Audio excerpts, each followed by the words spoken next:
ರಾಜ್ಯದ ಕೆಲವು ಖಾಸಗಿ ಶಿಕ್ಷಣ ಸಂಸ್ಥೆಗಳು ವಿದ್ಯಾರ್ಥಿಗಳಿಗೆ ಶಿಕ್ಷಣ ಕೊಡಿಸುವ ನೆಪದಲ್ಲಿ ಲಕ್ಷಾಂತರ ರೂಪಾಯಿ ಹಣ ವಸೂಲು ಮಾಡಿ ಶಿಕ್ಷಣ ಕೊಡಿಸುವ ಶಿಕ್ಷಣ ಸಂಸ್ಥೆಗಳಿದೆ. ಆದರೆ ಯಾವುದೇ ಒಂದು ಪ್ರಚಾರ ಗಿಟ್ಟಿಸದೆ ಸುಮಾರು 14 ವರ್ಷಗಳಿಂದ ತಾಲೂಕಿನ ಎಲ್ಲ ಬಡ ಮಕ್ಕಳಿಗೆ ಒಳ್ಳೆಯ ಶಿಕ್ಷಣ ಕೊಡಿಸಬೇಕು ಅನ್ನುವಂತಹ ದಿಟ್ಟ ನಿರ್ಧಾರದಿಂದ ಒಂದು ಶಿಕ್ಷಣ ಸಂಸ್ಥೆಯನ್ನು ಹುಟ್ಟುಹಾಕಿದ್ದಾರೆ ರಾಯಲ್ ಶಿಕ್ಷಣ ಸಂಸ್ಥೆಯ ಅಧ್ಯಕ್ಷ ರಫೀಕ್ ಎಂ ಡಾಮ್ಗೆ ಅವರು. ಈ ಬಗ್ಗೆ ಒಂದು ವಿಶೇಷ ವರದಿ ಇಲ್ಲಿದೆ ನೋಡಿ. ಬೆಳಗಾವಿ ಜಿಲ್ಲೆಯ ಪಟ್ಟಣದ ಉದ್ದಿಮೆದಾರರು ಮತ್ತು ಶಿಕ್ಷಣ ಪ್ರೇಮಿಗಳಾದ ರಫೀಕಾ ಡಾಮ್ಗೆ ಎನ್ನುವಂತಹ ಸರಳ ಸಾಧಾರಣ ವ್ಯಕ್ತಿಯೊಬ್ಬರು ರಾಯಲ್ ಶಿಕ್ಷಣ ಸಂಸ್ಥೆ ಎಂಬ ಒಂದು ಶಿಕ್ಷಣ ಸಂಸ್ಥೆಯನ್ನ ಹುಟ್ಟುಹಾಕಿ ಅಥಣಿ ತಾಲೂಕಿನ ಎಲ್ಲಾ ಬಡ ವಿದ್ಯಾರ್ಥಿಗಳಿಗೆ ಗುಣಮಟ್ಟದ ಶಿಕ್ಷಣವನ್ನ ನೀಡುತ್ತಿದ್ದಾರೆ.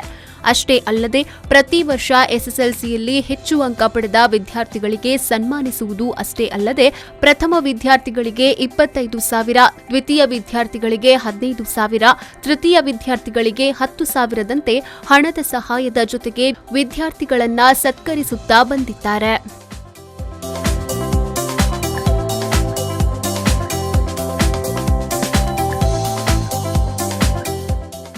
ಕೊರೋನಾ ಮಹಾಮಾರಿಗೆ ಇಡೀ ದೇಶವೇ ಸಂಕಷ್ಟಕ್ಕೀಡಾಗುವ ಸಂದರ್ಭ ಒದಗಿ ಬಂದಿತ್ತು.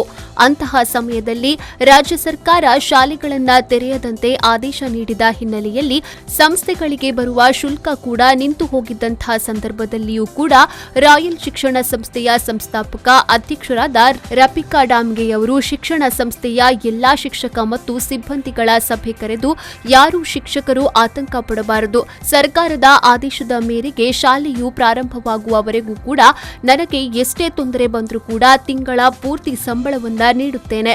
ನಾನು ಈ ಶಿಕ್ಷಣ ಸಂಸ್ಥೆ ಕಟ್ಟಿದ್ದು ಯಾವುದೇ ಹಣದ ಆಸೆಗಲ್ಲ. ನನ್ನ ಉದ್ದೇಶ ಒಂದೇ, ಬಡ ವಿದ್ಯಾರ್ಥಿಗಳಿಗೆ ಶಿಕ್ಷಣ ಕೊಡಿಸುವುದು.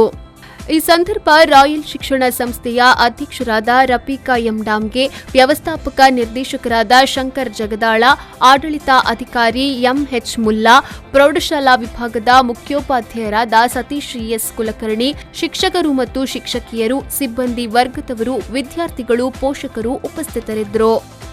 ಎಲ್ಲ ವಿದ್ಯಾರ್ಥಿಗಳಿಗೆ ಇವತ್ತಿನ ದಿವಸ ಫಸ್ಟ್ ನಮ್ಮ ತಾಲೂಕಿನಲ್ಲೇ 3ನೇ ಸ್ಥಾನ ಪಡೆದ ವಿದ್ಯಾರ್ಥಿಗಳಿಗೆ ನಾವು ಇದನ್ನು ನಗದು ರೂಪವಾಗಿ ಮೊದಲನೇ ಬಹುಮಾನ 25,000, ಎರಡನೇ ಬಹುಮಾನ 15,000, ಮೂರನೇ ಬಹುಮಾನ 10,000.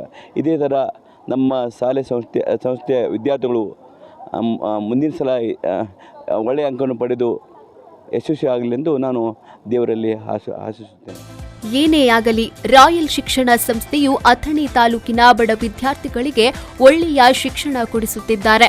ಇಂತಹ ಸಂಸ್ಥೆಗಳನ್ನ ಆದರ್ಶವನ್ನಾಗಿಟ್ಟುಕೊಂಡು ಇನ್ನುಳಿದ ಶಿಕ್ಷಣ ಸಂಸ್ಥೆಗಳು ಗುಣಮಟ್ಟದ ಶಿಕ್ಷಣ ಕೊಡುವಲ್ಲಿ ಮುಂದಾಗಬೇಕೆನ್ನುವುದು V4 ನ್ಯೂಸ್ನ ಆಶಯ. ಸತೀಶ್ ಕೋಳಿ, V4 ನ್ಯೂಸ್ 24/7 ಅಥಣಿ.